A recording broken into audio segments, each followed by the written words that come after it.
on the early labor people at the time, and I'm going to follow up with some live things about the actual interactions between the Georgists and the labor movement that had a lot to do with the problems that we have with our labor relationships today. And so we'll just start the video and take it from there. What does it say up there? I can't read it. It says the birth of American labor and some fine print stuff that isn't necessary. Powderly, Gompers, and George.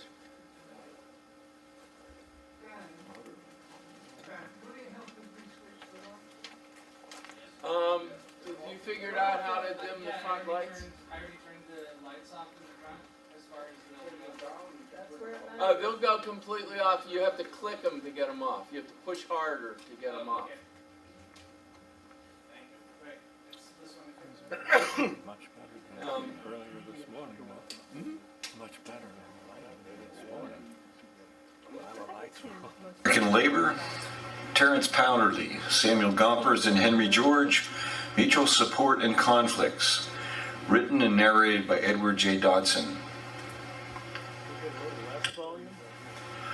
Presented at the conference of the Council of Georgist Organizations held in Pittsburgh, Pennsylvania, Wednesday, 24 July 2019.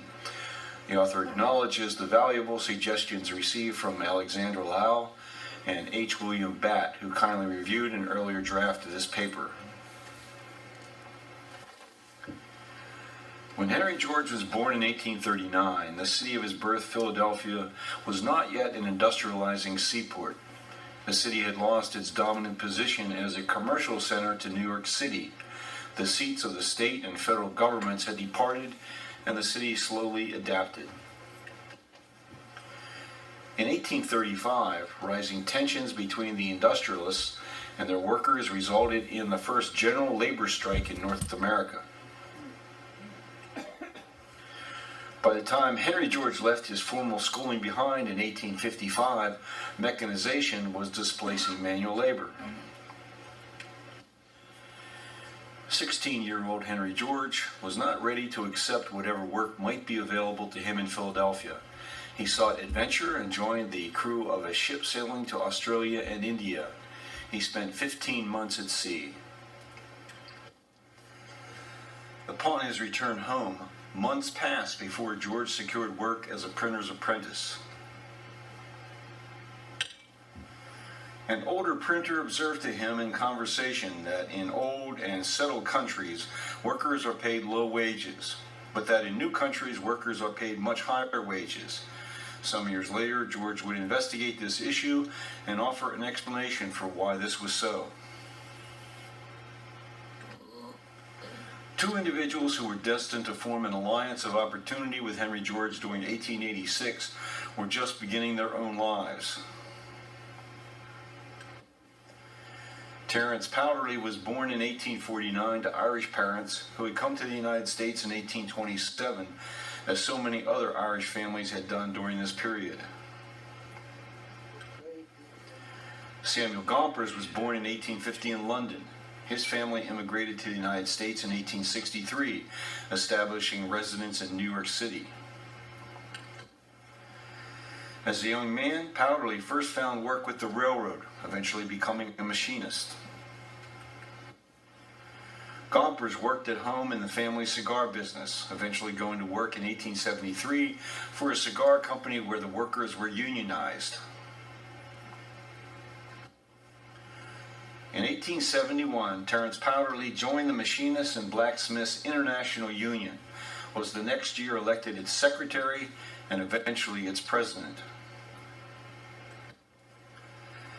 George was again drawn to the sea, and by the sea made his way to California with some hope of making his way to the gold fields. By the early 1870s, George had tried and failed at different ways to establish himself, married and began a family, and slowly found his way to significant insights into the causes of the economic crises that dictated his own fortunes. His skill as a typesetter, his insatiable curiosity, and his growing mastery of language finally set him on a career path, first as reporter, then editor, then newspaper publisher. What Henry George had come to understand with increasing clarity was expressed in his 1868 article, "What the Railroad Will Bring Us."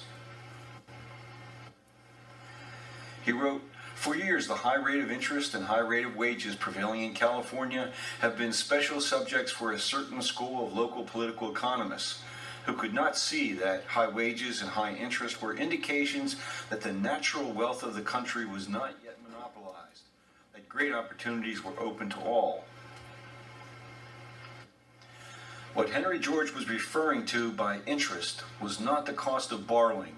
Interest, as used in political economy, referred to that portion of production rightfully returned to those who employ tools, machinery, other forms of capital goods, as well as the workers who utilize them.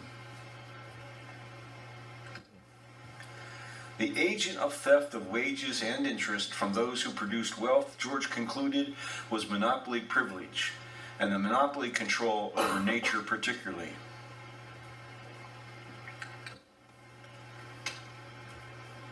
A significant development in Henry George's analysis appeared in 1871 in a small book titled Our Land and Land Policy.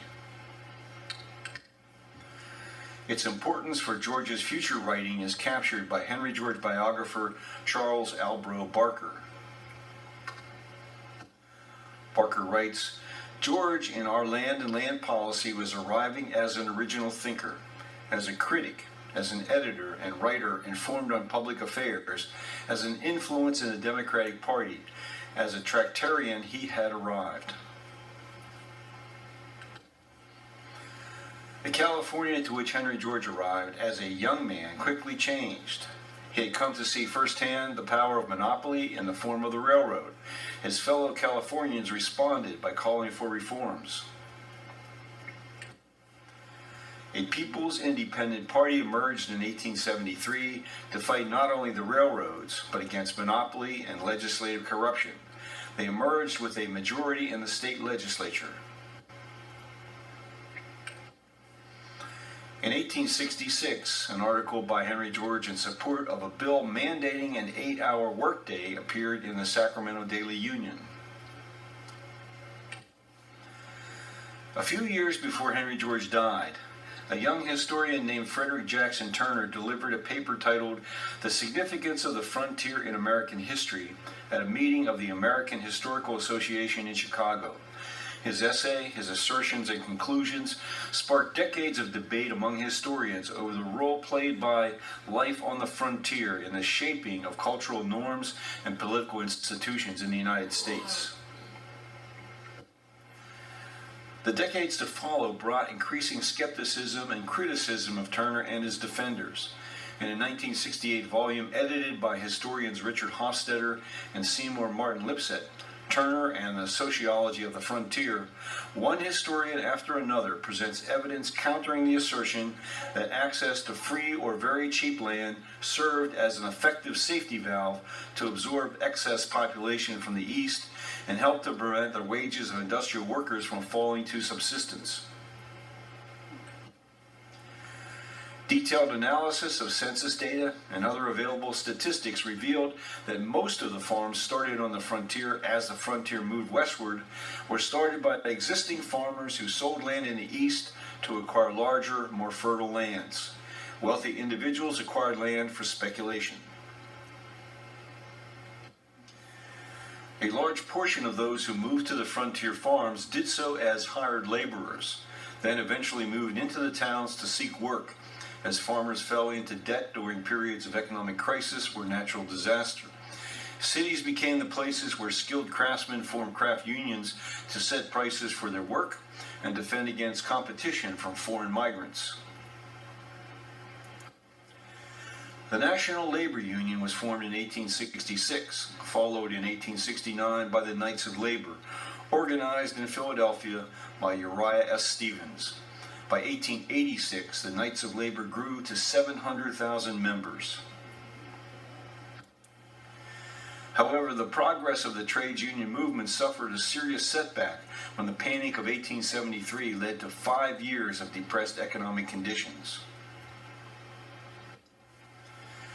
That year, Terrence Powderly was dismissed from his job because as head of the union, it was feared he would cause trouble. He found work in Canada for a while, then returned in 1874 to settle in Oil City, Pennsylvania. In 1879, he was elected Grand Master Workman of the Knights of Labor, remaining in this office until 1893. Powderly's biographers note that he was influenced by the greenback ideology of producerism rather than by socialism, and so regarded most employers as producers with whom the union must work while standing up for workers' rights. In 1878, Powderly became the candidate of the Greenback Labor Party for the office of Mayor of Scranton, Pennsylvania, and was elected to the first of 3 two-year terms. During the campaign, he proposed financing public work projects through low-interest government loans as a means of providing work for the many unemployed. After assuming office, he immediately enacted moderate reforms, including the creation of a Board of Health, a sewage system, street paving, a new police force and fire department, and an investigation of municipal corruption, resulting in more efficient tax collection. The rise of Samuel Gompers and the trades union movement began with his election in 1875 to the office of president of the Cigar Makers International Union, Local 144. It was in 1881 that Gompers and other union leaders established the loose organization of unions that eventually became the American Federation of Labor. The paths of Henry George and these two giants of organized labor were about to become entangled. A small author's proof edition of Progress and Poverty was sold during 1879, while Henry George remained in California. By a remarkable circumstance, a recent immigrant from Germany read a copy of the author's proof edition and contacted Henry George requesting permission to translate Progress and Poverty into German, greatly increasing the book's readership. At the urging of and with a small amount of financial assistance from John Russell Young, Henry George boarded a train for New York in August of 1880 to promote the book. George's first opportunities to engage the public in New York were on the tariff question, although Democratic Party officials quickly realized that his free trade principles were far more radical than the party's timid call for tariff reform. By 1881, over 1,000 copies of an inexpensive edition sold, as well as the first printing of a hardback edition. The German language edition was also selling well in Europe and in the United States.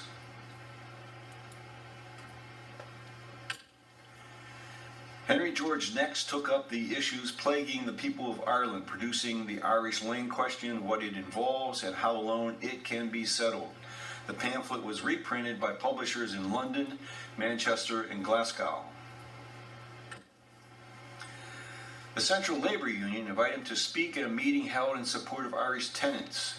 George also became a member of the Knights of Labor, and Powderly stepped forward and, quote, made a personal declaration on the land question and helped Mr. George, who had joined the order, to get Progress and Poverty and the land question into the local assemblies. Henry George wrote to Powderly, I believe that the promulgation by you of those views marks an epoch in the labor movement. They will powerfully aid in bringing about, among the working classes, that discussion of fundamental principles so much needed and without which nothing else can be accomplished. The extent to which Powderly had come to embrace Henry George's design for systemic change rather than simply acting opportunistically to take advantage of George's growing public following is raised by Charles Albro Barker. Terrence Powderly himself derived from Irish origins. and so also did great numbers of the Knights of Labor. And Michael Davitt had become a knight while in the United States. As Davitt had done in 1882, Terrence Powderly now said things which half promised that he would become a follower of Henry George. Among the rank and file members of the Knights of Labor, however, Henry George did not command a strong and lasting loyalty among New York members. What Henry George sought was to set in motion unstoppable momentum for the systemic reforms he knew were essential to change the course of history. The labor movement in the United States recognized Henry George as a person whose reputation for honesty, integrity, and commitment to service could serve as a spark to put labor on the map. Upon learning of Henry George's death late in 1897, Michael Davitt responded with a heartfelt remembrance appearing in the December issue of the Single Tax. Davitt wrote, "No other reformer of this century has held so unique a position as George has occupied in the English-speaking world. Greater men there have been, of course, within the circumscribed bounds of nations as political leaders and statesmen. But George was neither a statesman nor a politician, and yet not alone in his own country, but here in Great Britain and in Ireland and away at the Antipodes, he evoked an enthusiasm for the great principle he stood for, such as no other man of the century has called into existence without the accessories of party machinery or the platform of a parliament." Disaster struck the Knights of Labor with the Haymarket Square riot in Chicago on May 4th, 1886. Anarchists were blamed, and 2 of them were knights. Bitter factionalism divided the Union, and its forays into electoral politics failed. Late in December of 1886, Henry George left for a lecture tour of the British Isles, a tour financed by Patrick Ford, editor of the largest Irish-American newspaper in the nation. Upon his return, he was honored by a mass meeting at Cooper Union, even as most of those who enjoyed the benefits of entrenched privilege began to recognize the threat his ideas held and drew away. When George wrote in the Standard that he agreed with the Illinois Supreme Court that the evidence supported conviction of those accused of the Haymarket bombing, labor activists felt betrayed. They ignored George's insight that the enemy was corruption, and the right response was, quote, "our duty as citizens to address ourselves to the adjustment of social wrongs." Gompers, as head of the newly formed American Federation of Labor, perceived George's view that closed union shops were a form of protection as basically anti-labor. Although the AFL declared its intent to represent the interests of all workers, the national units had created an organization comprised only of the skilled trades. Gompers accepted the practice of trade autonomy, which recognized each national union's right to regulate its own internal affairs. Charles Albro Barker repeats the details of how the Central Labor Union decided to approach Henry George and ask him to accept their nomination to run for the office of mayor of New York City. The idea was supposedly put to, quote, "a group of trades union men" by Joseph Jackson, a reporter for the New York Herald. Asked on August 20th if he would accept the party's nomination, George agreed on condition that 30,000 people would sign a document assuring him of their support. George then rewrote the party platform. The main plank was to be the single tax on land values, with other labor demands included. In a letter to Edward Taylor, George revealed his true reasons for accepting. He wrote, "It is by no means impossible that I shall be elected, but the one thing sure is that if I do go into the fight, the campaign will bring the land question into practical politics and do more to popularize its discussion than years of writing will do. This is the only temptation to me." Thus, one of George's hopes was that he could get labor leaders such as Powderly and Gompers to embrace the mission of destroying monopoly privilege and landed privilege in particular from the American system. In an address he delivered in 1884 titled, "Is Our Civilization Just to Working Men?" George put it this way: "A man may toil from early manhood to hoary age to increase his gains. He may, in the struggle for wealth, wear out his body, distort his mind, warp his instincts, and lose his soul, and yet be not a working man, his struggle being merely to take, not to make." Despite heroic efforts, Henry George was not elected mayor of New York City. He came in second to Abram Hewitt, but ahead of Theodore Roosevelt. After the election, Powderly, quote, declined membership in any continuing Labor Party and said that he would make no more partisan speeches. Moreover, he declared that the Knights of Labor should stay out of politics altogether. Gompers also decided to remove himself from Labor Party politics. George and the labor movement had reached the high point of collaboration. Labor would experience many decades of hard struggle to establish the right of collective bargaining and achieve other changes in law. The time for the single tax had already seemingly come and gone even before Henry George's death in 1897. George moved forward with his plan to establish a newspaper of his own. The first issue of the Standard appeared on the 8th of January, 1887. Others, including Father Edward McGlynn, took charge of organizing the United Labor Party, purging socialists from the party. To Henry George, the socialist program sought the elimination of private property in the, quote, instruments of production, that is, in capital goods. His principles prevented him from any alliance with socialist leaders. In the upcoming election, the office of Governor of New York State was not in play. However, pushed by Edward McGlynn, George agreed to run for the office of Secretary of State. The United Labor Party suffered a strong defeat from which the party could not recover. The situation is described by historian Stephen Ross.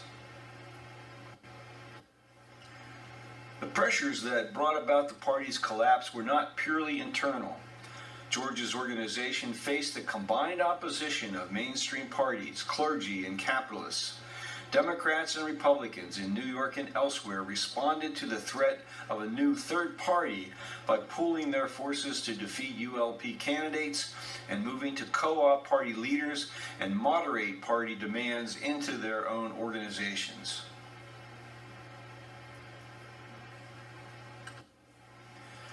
Henry George then stunned United Labor Party leaders by backing the re-election of Grover Cleveland, a Democrat, for the presidency. A primary objective of the United Labor Party was to drive the Tammany Hall Democrats from power. Soon thereafter, the 23rd Assembly District Organization of the United Labor Party formally expelled Henry George. George sought solutions to the problems of all working people, including those who owned businesses and employed others. Labor leaders sought to control the supply of labor and used collective bargaining to negotiate a fair level of wages and safe working conditions. Gompers was in the vanguard of several generations of labor leaders who wanted nothing more than to lift the economic well-being of workers into an expanding middle class. As Gompers' biographer Bernard Mandel explained in 1956, the transformation of Gompers from a militant and radical agitator to a conservative labor bureaucrat was symptomatic of a general trend among the skilled workers in the 1890s and early 1900s. While the masses were becoming more radical under the impact of the growing power of the trusts and their subversion of governments to their tools, While they were moving toward industrial unionism and independent political action and populism, the conservative leaders of the craft unions were, like the steel union, yielding to the monopolies, entering into a period of trade agreements and protocols, joining the National Civic Federation, avoiding clashes with the trusts and the government, buying limited security and higher wages for their members at the expense of the unskilled workers and the consumers. By the beginning of 1897, George was feeling rather older than a man of 58 might, and he did his best to focus his energy on completion of The Science of Political Economy, the book he hoped would serve to overcome all objections raised to his analysis. He would then put aside this work to accept the call to run as an independent candidate for the office of mayor of New York City. He was true to his principles to the very end. Speaking 5 days before the election, he told the audience of mostly working men, "I have never claimed to be a special friend of labor. What I stand for is the equal rights of all men." He died the following morning, and the world mourned the loss of this sincere, caring man. From almost the very beginning of George's campaign for systemic reform, one of his most stalwart supporters was Lewis F. Post. A prominent New York attorney, Post served as editor of the Standard during its short life. In 1913, he was appointed by Woodrow Wilson to the Cabinet Office of Assistant Secretary of Labor. In his 1916 Labor Day address, Post challenged, quote, wage workers to embrace a mission beyond the, quote, struggle to keep up wages. Post pointed to the fundamental cause of the economic struggles faced by so many people. Our government has given away to corporations millions upon millions of acres of our common lands. What we have not given away has been monopolized by purchase, so that now more than half our people are tenants, and there is hardly any more public land left. Of the other half of our people, a very few own nearly all the land of the country. Shall these conditions continue? They need not. You all know what land value is. It is the price that is given to localities by growing populations, by general improvement, and by good government in those localities. Land value is the financial measure of social progress. In justice, it belongs not to the landowner, but to the community. In justice, it should be taken for common use. If that be not done, the common fund will go into private pockets. This will encourage speculation in land, and speculation in land discourages the use of land. Speculation narrows opportunities for employment by keeping land out of use. In that way, speculation in land values makes wage workers dependent. It forces them into labor organizations, and it puts even labor organizations at a disadvantage in the struggle with highly privileged employers. Fast forward to the year 2019. Would a current Assistant Secretary of Labor have the understanding or the courage to call for an end to the private taking of the value of the nation's land and natural resources as key to the liberation of labor? Will the leaders of the modern labor movement come to recognize and embrace Henry George's program of systemic reform as key to the liberation of labor? Thank you.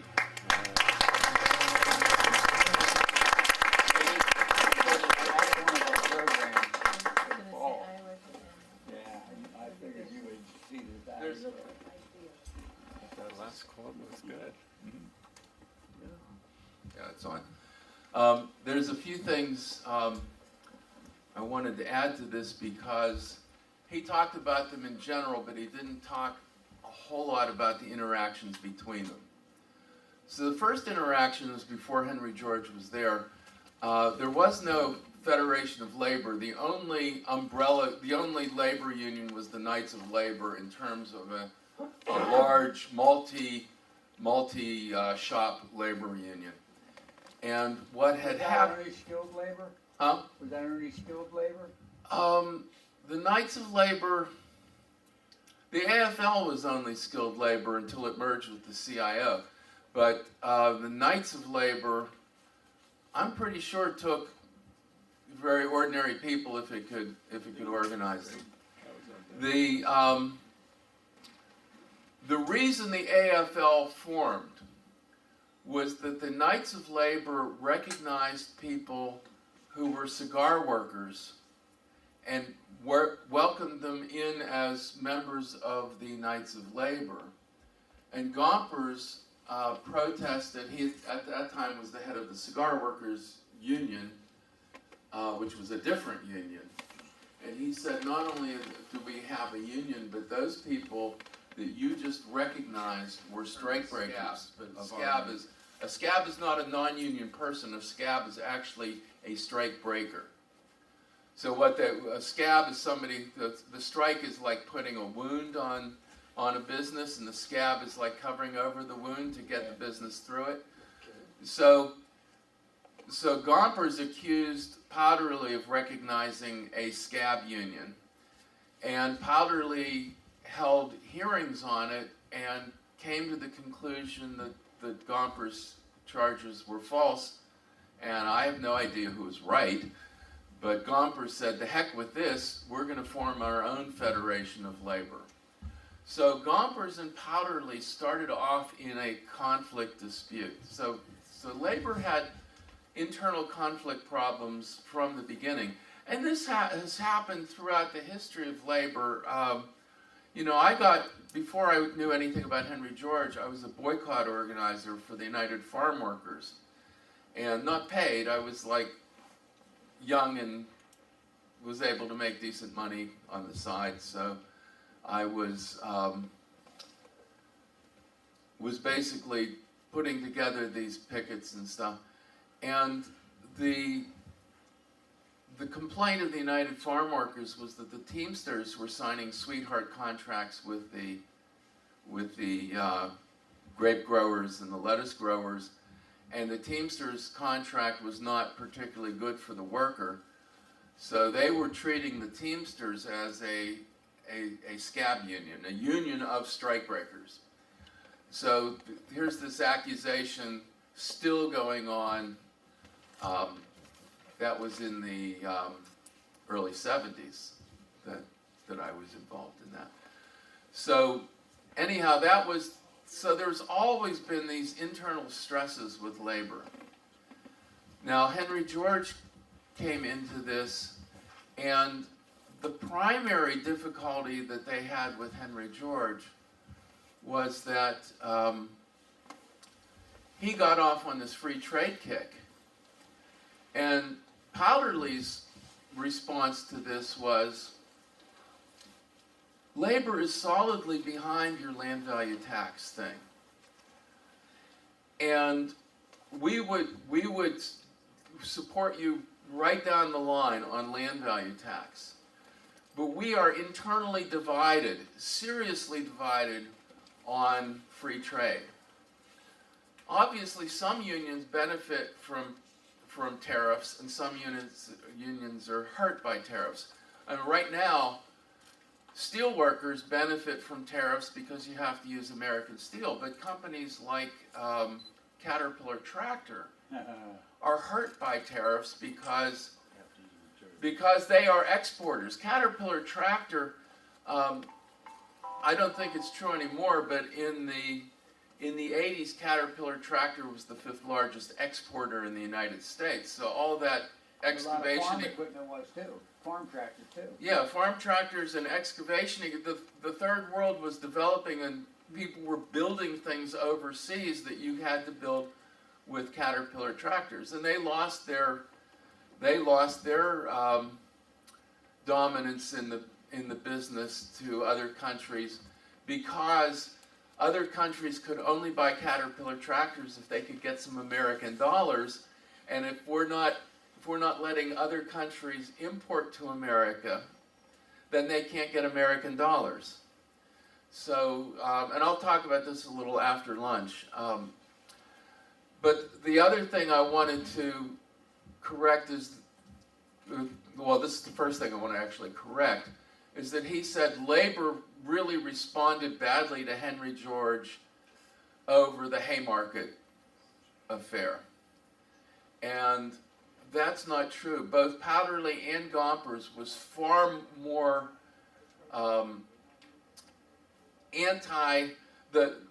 was basically, the Haymarket was anarcho-communists who were claiming to be supporters of labor.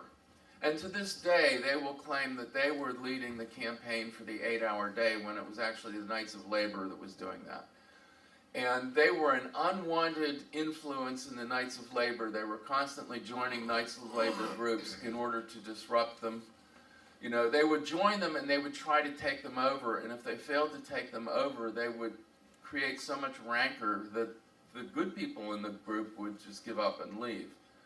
And Uriah Stevens, who was mentioned prior to Powderly, founded it, and he said, do not let socialists into your organization, they are disruptors. So if you read the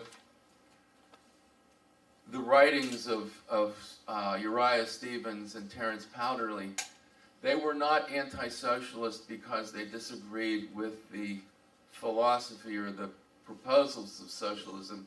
They were anti-socialist because the behavior of the socialists in the 1880s was really obnoxious behavior. And I was also told by my lefty friends before I started getting into this, that the Haymarket anarchists were framed, and that the trial was a kangaroo trial and everything. Well, the transcript of the trial is online, and it's so completely online that things that were officially stricken from the record are in it with the marking that they are stricken from the record. So the record is complete, even including the things that were stricken from the record. And if you want to just see how violent these people were, do a Google search or do a transcript search on the word dynamite, or do a transcript search on the word police. And they gave instructions not only how to make pipe bombs and serrate them, so they had instructions on how to make your pipe bomb be more like a hand grenade. But they also gave instructions of, when you're throwing a pipe bomb, throw it behind the police, so that the pipe bomb will kill the police and not kill the crowd of protesters. So there's detailed stuff about how much they advocated throwing bombs at police. And so I have trouble believing that they were framed. Some of them, you know, there's some who were eventually pardoned. One was an accountant. There was no direct evidence that he was participating in the advocacy of violence, other than that he was managing the finances of the people who were participating in advocating the violence. But he got a lesser charge and would have been in jail for a serious number of years. But he got a pardon. Henry George advocated pardoning these people, and Terrence Powderly fought against pardoning. They asked the anarchists in his organization asked for a repudiation of the verdict. And Terrence Powderly said, no, I will advocate pardoning them on the grounds that we don't want to make martyrs of these people. But he would not advocate forgiveness of them. And Gompers has a whole book that he co-authored with somebody called Out of Their Own Mouths. And Gompers goes, this book came a little later, but Gompers talks about how, you know, after the Russian Revolution, Bolsheviks would pretend that they were ordinary communists and infiltrate communist organizations and try to take them over. Meanwhile, communists would infiltrate socialist organizations and pretend they were ordinary socialists and try to take them over. And the socialists would infiltrate trades unions organizations and try to take them over. And they had considerable success in Europe, but they failed in the United States.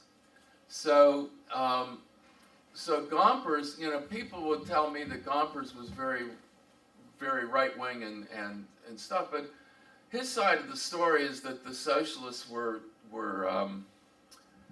very destructive to labor. And it's a good book to go through, even if you dispute it, but it gives you a sense of where labor got this siege mentality, that labor has always been very closed to outsiders, which is why we don't have labor people here much, I think.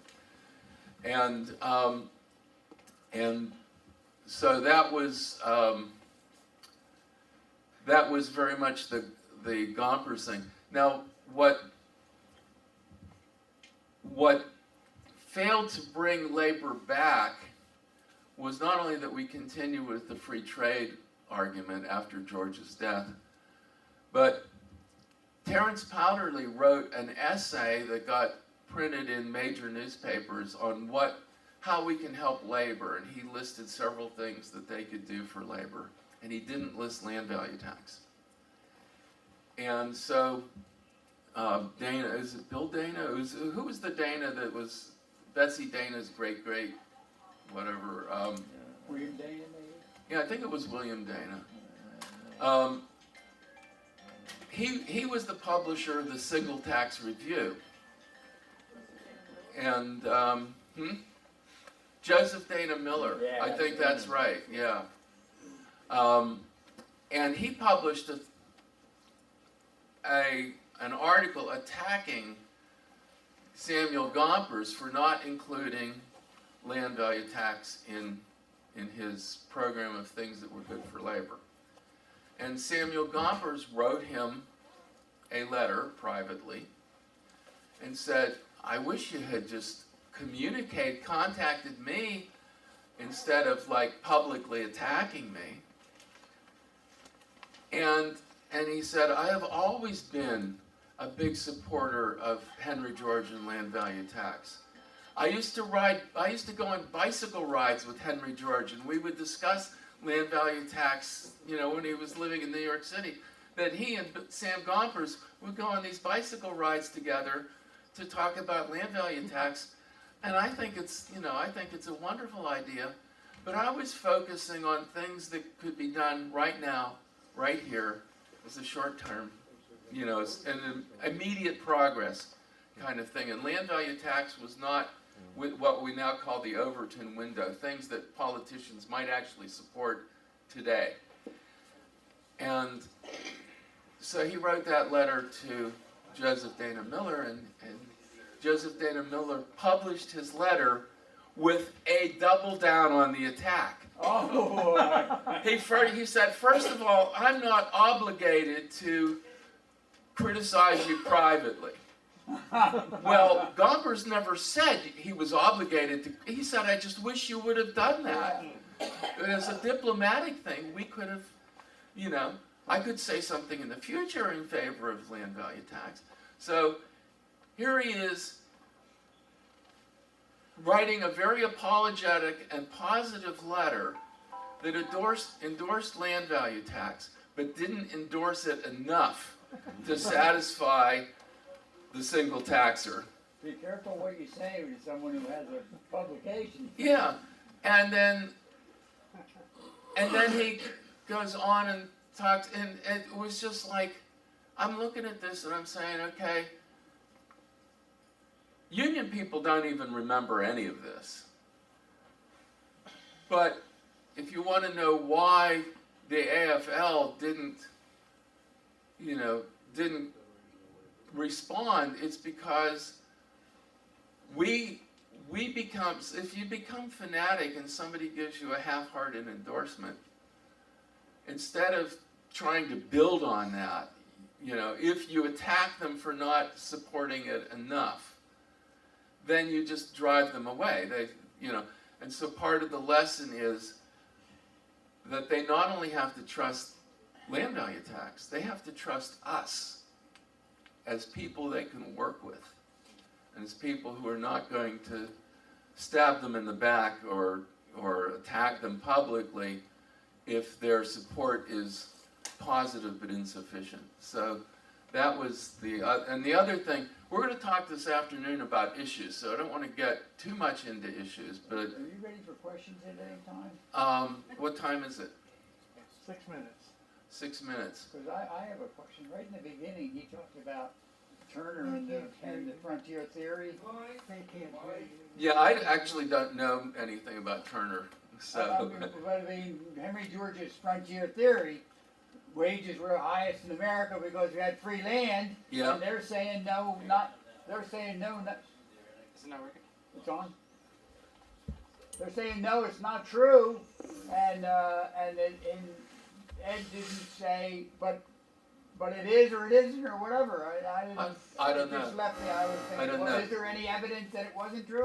There was one thing I want to cover though, the Chinese question. Henry George was attacked for the Chinese question. He later apologized for it, which is, you know, one of the things people have learned recently with social justice warriors is never apologize, because they'll take your apology as an admission of guilt and then try to attack you further with it.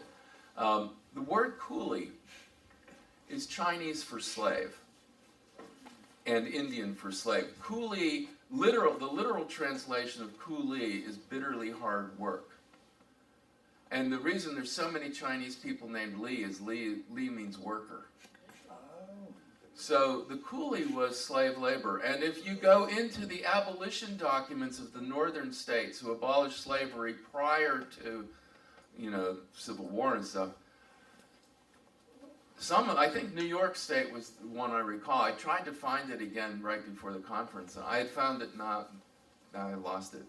That they abolished you could not bring an African slave into New York State. You also could not bring a coolie laborer into New York State, and coolie laborer. And that was right in the abolitionist document. So there was recognition prior to that coolies were slaves. Well, somebody said, well, they didn't allow Chinese businesses either. The Kearney, what is it? Is it Kearneyism? The people who attacked Chinese people in California, they would attack Chinese businesses too, but the businesses used coolie labor. So, you know, there's that old joke that you get your laundry back and you pull out of the pocket and it says, help, I'm a prisoner in a Chinese laundry.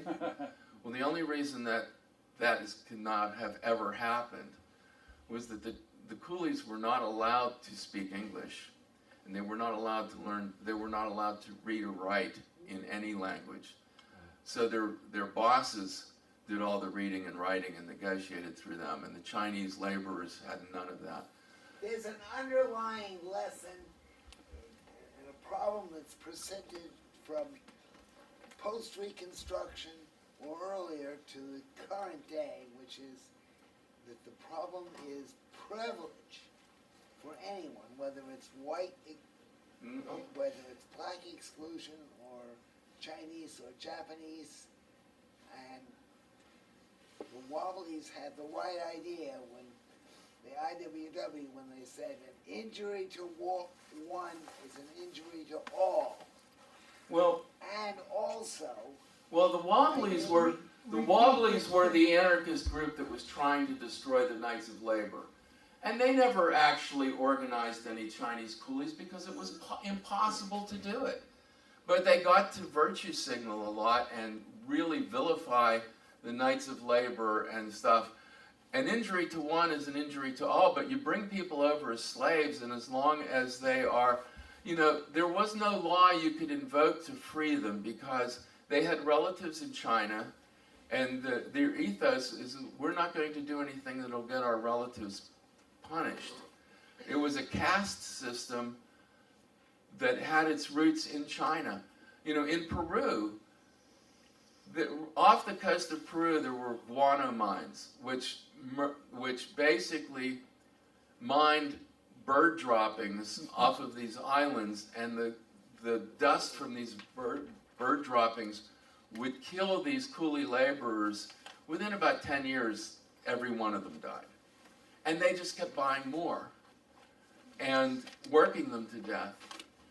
And there was some money that was sent back to the families in China, so their lives were so miserable that they allowed themselves to be routinely killed in order that their relatives would not starve or be routinely killed in retribution.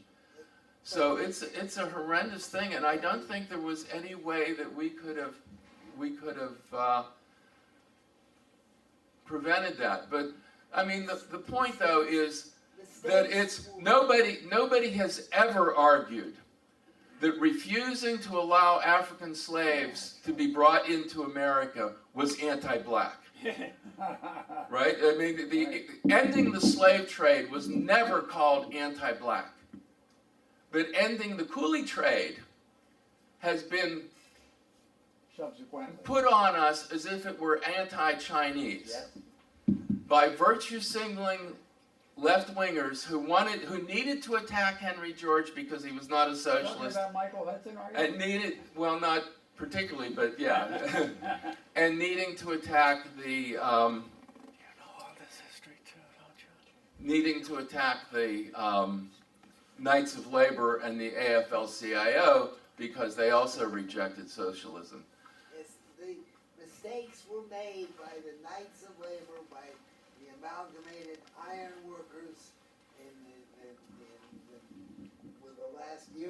with the last union before Roosevelt, and the steel mills, and by the Okay, AFL. There are a couple of other questions. was, We're running and- low on time. I think I'm gonna finish my sentence. There were errors, but the basic principle is still valid. An injury to one is an injury to all. And one other thing, I think we have had enough in this country of minority rule. You were gonna By finish your minority sentence, and rule. we are out of time, and I'm gonna give this one By person. minority rule, I mean us menfolk. Okay. I think the point that is raised by this video is the labor movement ready to go at this time beyond the issues of the workplace? The wages, is a labor union, is a confederation of labor organizations willing to take a stand on an issue like a land tax or a citizen dividend?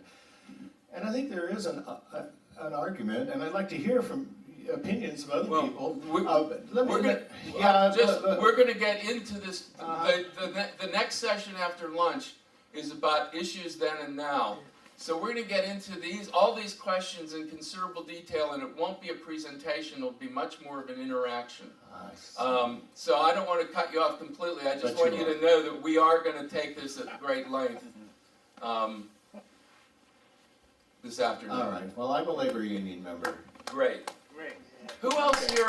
I got a question. Who else here especially has been an officer in a labor union, and that can be anything from shop steward up. So Dave Wetzel is, you are, Gib is, and were you a union worker, or were you actually? I'm a union worker. I'm not part of the aristocracy of labor that controls my union. Okay? I'm not part of the $50 an hour That's people. fine. I'm on the shop floor, okay? Okay. Yeah, in the Well, largest industrial union. when we talk- Unions work, I just want to say, unions work now most of the time when they're not working for a monopoly unionization like Amazon or preserving the union in the post office. They are working on social issues at the legislature, like raising the minimum wage for non-unionized What workers. union are you in? I'm in the American Postal Workers Union. Okay. Okay? And so to recognize that many union activities do not concern actual on-the-job activities because they've kind of given up, except for the big ones. They are trying to unionize like Amazon or Walmart and so on. But the rest of the activities do concern issues like our social justice proposals.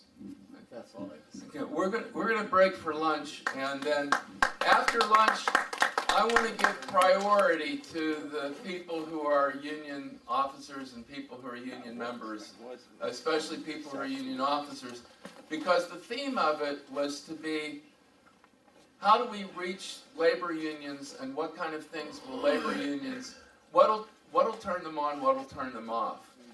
And we're going to take issues that we had back in Henry George's day. One of them is immigration. How do we deal with these issues or avoid these issues in order to get labor support today? And the other thing is, after lunch, before we do that, Polly has a very good book she wants to promote, and I don't see Polly here. Oh, there you are. And so the first thing we'll do is talk about that book for 5 minutes or so, and then we'll get into the question of labor issues and how we can deal with them. And that'll be the first talk of the afternoon. Yay.